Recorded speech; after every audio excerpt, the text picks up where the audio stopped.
الحمد لله وكفى وسلام على عباده الذين اصطفى أما بعد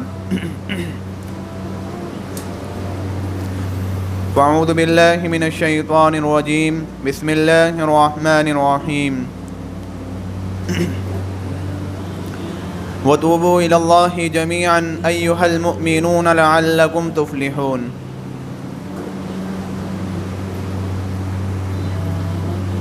سبحان ربك رب العزة عما يصفون وسلام على المرسلين والحمد لله رب العالمين۔ برادران محترم و برادران عزیز، اللہ تبارک و تعالیٰ کی کئی ایک مخلوقات ہیں جن کو اللہ تبارک و تعالیٰ نے اپنی قدرت کاملہ سے پیدا فرمایا۔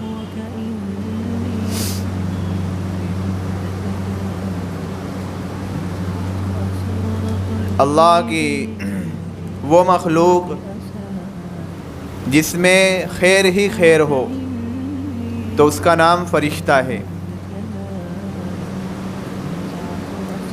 اللہ کی وہ مخلوق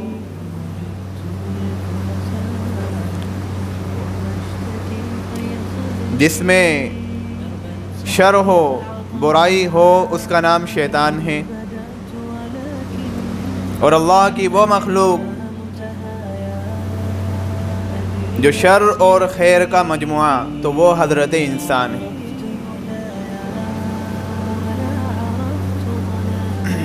انسان حالات سے متاثر ہو کر،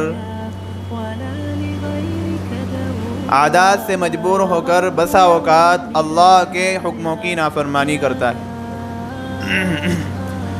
اس کو معصیت کہتے ہیں، گناہ کہتے ہیں کہ اللہ کے حکموں کی نافرمانی کرنا اور حضور صلی اللہ علیہ وسلم کی مبارک سنتوں سے روگردانی کرنا، اس کو معصیت کہتے ہیں۔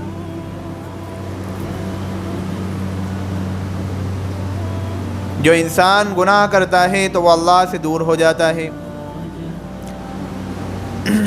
اور جو نیکی کرتا ہے وہ اللہ سے قریب ہوتا ہے۔ گناہ کرنے والا انسان، اس کی زندگی میں بے برکتیاں ہوتی ہیں، بے برکتی آتی ہے، اور نیکی کرنے والا انسان، اس کی زندگی میں برکتیں آتی ہیں۔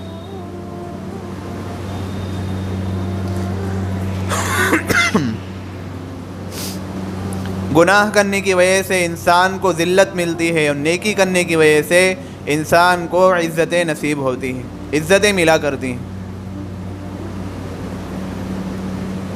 اب یہ رمضان المبارک کا مہینہ جس میں ہم تھوڑی سی فکر لے کر اللہ کی طرف متوجہ تھے، متوجہ ہو کر ہم عبادات کو انجام دے رہے تھے۔ اب چونکہ رمضان المبارک کا مہینہ گزر گیا تو ہم بے فکر ہو گئے، اور اب جو انسان کی زندگی، انسان گناہوں کا مرتکب ہو رہا ہے یا ہو چکا، اب وہ اس سے کیسے جان چھڑائے؟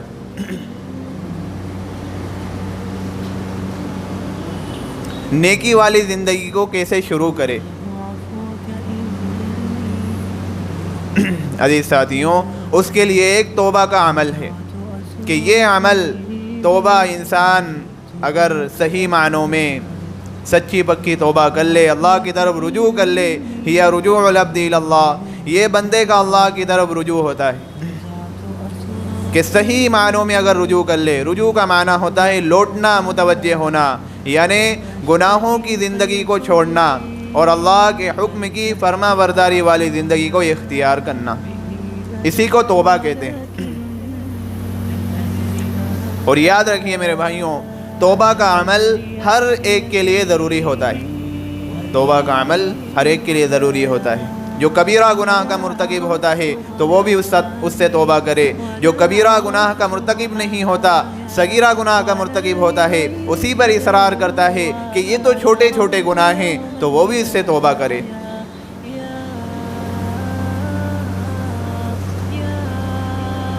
جو گناہ کو چھوڑ دیتا ہے لیکن غفلت کا شکار ہو جاتا ہے تو وہ غفلت میں گزرے ہوئے لمحات سے توبہ کرے، اور جس کے دل میں نفسانی شیطانی شہوانی خیالات ہجوم کرتے ہیں، ایسے نفسانی شیطانی خیالات آتے رہتے ہیں، تو وہ ان خیالات سے بچنے کی دعا کرے، اللہ سے توبہ کرے۔ اور جو صرف اس کے منہ سے جھوٹ نکلتا ہو، جھوٹ کا عادی بن چکا ہو، تو وہ جھوٹ سے توبہ کرے۔ جو دوسروں کو دھوکہ دیتا ہو، اس نے دھوکے کو اپنا مشغلہ بنا لیا ہو، تو وہ اس سے توبہ کرے۔ جو رشتے ناتوں کو توڑتا ہو، رشتہ داریوں کو خراب کرتا ہو، تو وہ اس سے توبہ کرے۔ جو حسن سلوک کا معاملہ نہیں کرتا، بس سلوکی کا معاملہ کرتا ہے، وہ اس سے توبہ کرے۔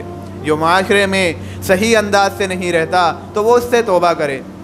توبہ کا عمل ہر ایک کے لیے ضروری ہے۔ میرے بھائیوں، بندے کو یہ فکر ہونا چاہیے، کیف اعود الی اللہ، کہ میں اللہ کی طرف کیسے لوٹ سکتا ہوں، اللہ کی طرف کیسے متوجہ ہو سکتا ہوں۔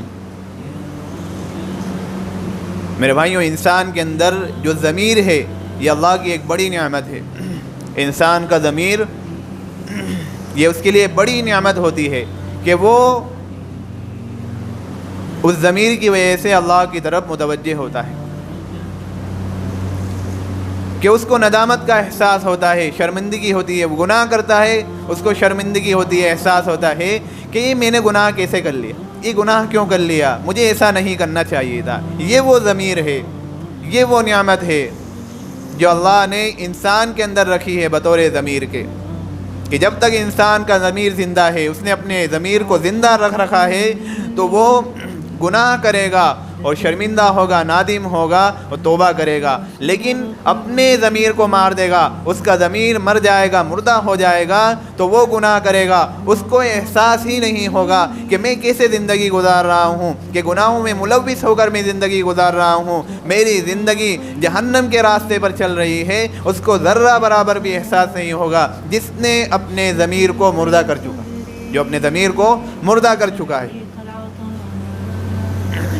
تو اس لیے میرے بھائیوں، یہ توبہ کا عمل بڑا عمل ہوتا ہے، ہر ایک کے لیے ضروری ہوتا ہے کہ اگر انسان اللہ رب العزت سے سچی پکی توبہ کر لے تو اللہ رب العزت اس کو معاف فرما دیتے ہیں اور اس کی زندگی کو تبدیل کر دیتے ہیں۔ یہ زندگیوں کو بدلنے کا ایک بڑا نسخہ ہے توبہ کا عمل، کہ توبہ کے ذریعے سے انسان رجوع کرتا ہے، اللہ کی طرف متوجہ ہوتا ہے۔ اب توبہ سے پہلے ایک بات کا سمجھنا بڑا ضروری ہے کہ انسان گناہ کرتا ہے اور گناہوں کی وجہ سے انسان اور اس کے رب اللہ رب العزت کے درمیان کچھ پردے آ جاتے ہیں، جن کو حجاب کہتے ہیں۔ اب علماء نے لکھا العجب الاشری بین العبد و بین اللہ، کہ گناہوں کی وجہ سے اللہ رب العزت اور انسان کے درمیان 10 پردے آ جاتے ہیں۔ اب جب تک ہم ان 10 پردوں کو نہیں اٹھائیں گے، اللہ کا دیدار ہمیں نصیب نہیں ہوگا۔ اب یہ 10 پردے کون کون سے ہیں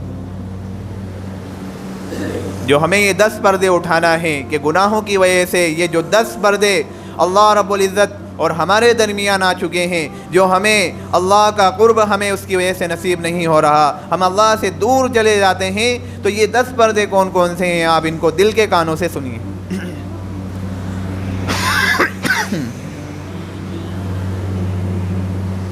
سب سے پہلا پردہ الجہل باللہ، کہ اللہ رب العزت کی ذات سے بندے کا تعارف ہی ٹھیک نہ ہو،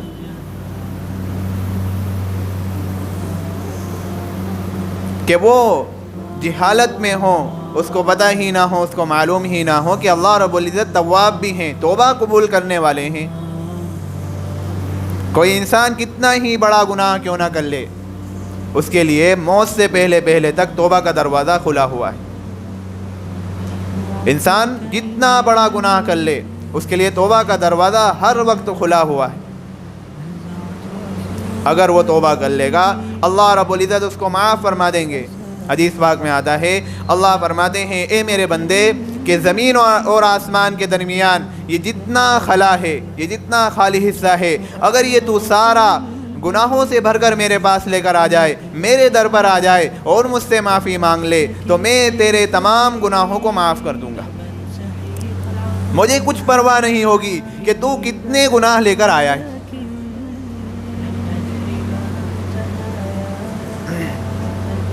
یعنی میرے بھائیوں، انسان کتنا ہی بڑا گنہگار کیوں نہ ہو، اللہ رب العزت اس کو معاف فرمانے والے ہیں۔ کتنا ہی بڑا گنہگار کیوں نہ ہو، کتنا ہی بڑا گناہ کیوں نہ کر لے، یاد رکھیں میرے بھائیوں، اللہ کی رحمت وہ بندے کے گناہوں سے بہت زیادہ ہے۔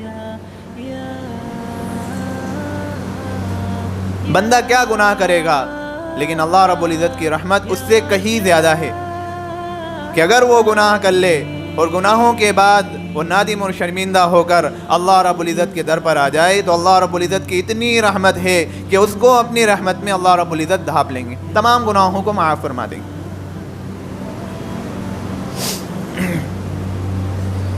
اس لیے جس کو اللہ رب العزت کے بارے میں جتنا زیادہ علم ہوگا، اس کے رحم کے بارے میں، اس کے حلم کے بارے میں اور اس کی دوسری صفات کے بارے میں، تو اتنا ہی انسان اللہ رب العزت سے تعلق جوڑنے کی کوشش کرے گا۔ اور جس کو اللہ رب العزت کے علم کے بارے میں کچھ معلوم نہیں ہوتا، اس کو کوئی علم نہیں ہوتا اللہ کے حلم کے بارے میں، اللہ کے رحم و کرم کے بارے میں، اللہ کی دوسری صفات کے بارے میں، تو پھر وہ گناہ کرتا ہے اور دنیا میں اپنے آپ کو جہنمی کہنا شروع کر دیتا ہے۔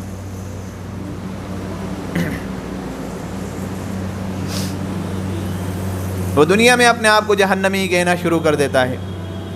اب شیطان بھی اس جہالت کی وجہ سے فائدہ اٹھاتا ہے کہ اب تجھے جہنم میں تو جانا ہی ہے، اس لیے زندگی میں جو گناہ نہیں کیے وہ بھی کر لے۔ اب وہ تمام گناہ جو اس نے اپنی زندگی میں نہیں کیے وہ بھی کرنا شروع کر دیتا ہے، یعنی گناہوں کے راستے کھل جاتے ہیں۔ لیکن میرے بھائیوں، توبہ کا عمل اتنا بڑا عمل ہے کہ اس توبہ کے ذریعے سے گناہوں کے سارے راستے بند ہو جاتے ہیں۔ تو سب سے پہلا پردہ کیا ہے کہ اللہ رب العزت کی صفات کے بارے میں جہالت میں ہونا۔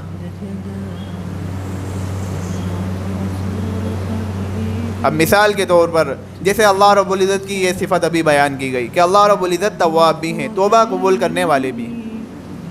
اب بندہ گناہ کرتا ہی رہے، اللہ کی اس صفت کے بارے میں اس کو علم ہی نہ ہو، اب وہ گناہ کرتے کرتے اس کے دل میں ایسے خیالات آنے لگے کہ میں تو اتنا بڑا گنہگار ہو گیا، اب میری معافی ہوگی ابھی نہیں، تو یہ اس جہالت میں ہے۔ اللہ رب العزت کی صفت جو ہے یہ تواب ہے کہ اللہ رب العزت توبہ قبول کرنے والے ہیں۔ اب انسان کتنا ہی بڑا گنہگار کیوں نہ ہو، اللہ رب العزت اس کو معاف فرما دیں گے۔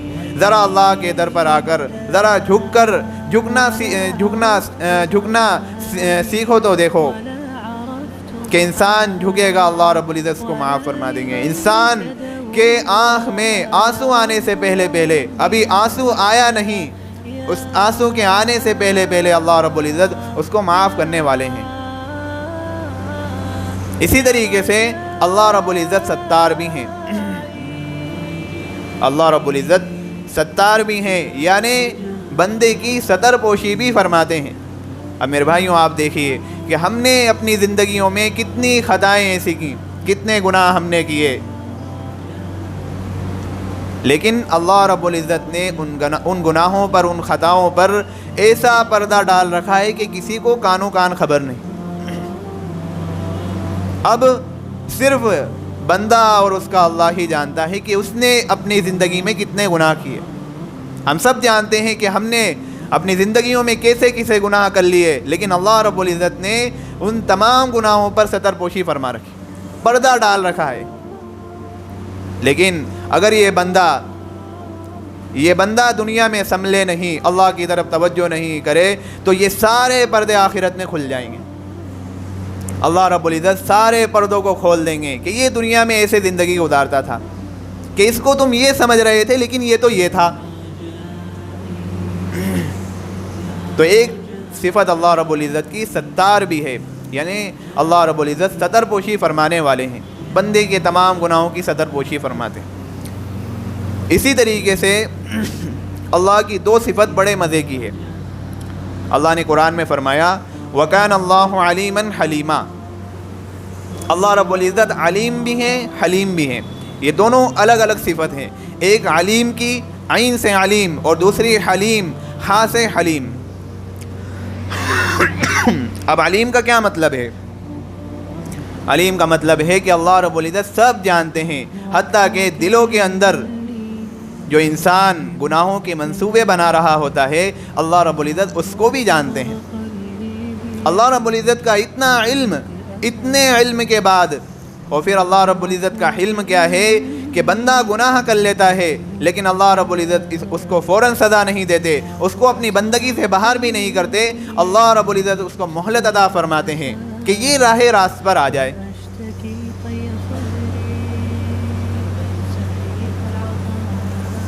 تو میرے بھائیوں یہ دو صفت ہیں، ایک علیم کی ایک حلیم کی، تو یہ دو صفت کسی میں اکٹھا ہو جانا یعنی جمع ہو جانا یہ ایک بڑی بات ہے، یہ فقط اللہ رب العزت کی شان ہے۔ ورنہ میرے بھائیوں اگر باپ کو پتہ چل جائے کہ میرا بیٹا میرے ہی خلاف باتیں کر رہا ہے، میرے خلاف یہ منصوبے بنا رہا ہے، مجھے گرانے کی کوشش کر رہا ہے، تو وہ کیا کرے گا؟ اس کو گھر سے باہر نکال دے گا کہ نکل جا، دفع ہو جا۔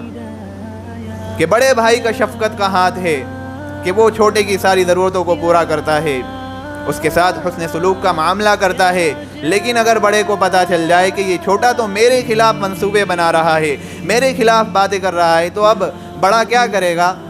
اب اس کو علم ہو گیا، اب اس کو علم ہو جانے کے بعد وہ آپ کو گھر سے بھی باہر نکالے گا، دل سے بھی باہر نکالے گا، اور جو حسن سلوک کا معاملہ تھا وہ بد سلوکی کا معاملہ ہو جائے گا۔ لیکن ایک اللہ اور اس کے بندے کا تعلق کچھ اور ہوتا ہے۔ اللہ رب العزت کو علم ہوتا ہے، اللہ رب العزت دیکھتے ہیں کہ میرا بندہ یہ گناہوں کے منصوبے بنا رہا ہے، یہ رات کے حصوں میں گناہوں کے منصوبے بنا رہا ہے، یہ دن کے حصوں میں گناہوں کے منصوبے بنا رہا ہے، لیکن اللہ رب العزت اس کو اپنی بندگی سے فوراً باہر نہیں کرتے، اللہ رب العزت اس کو مہلت عطا فرماتے ہیں۔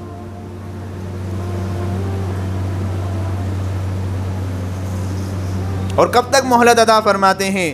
کہ موت سے پہلے پہلے وہ جب سانس اکھڑنے کا ایک عالم ہوتا ہے جس کو نزع کی حالت کہتے ہیں، کہ نزع کی حالت سے پہلے پہلے اگر بندہ سمجھ جائے، وہ اللہ سے توبہ کر لے، تائب ہو جائے، تو اللہ اس کی توبہ کو قبول فرما لیتے ہیں۔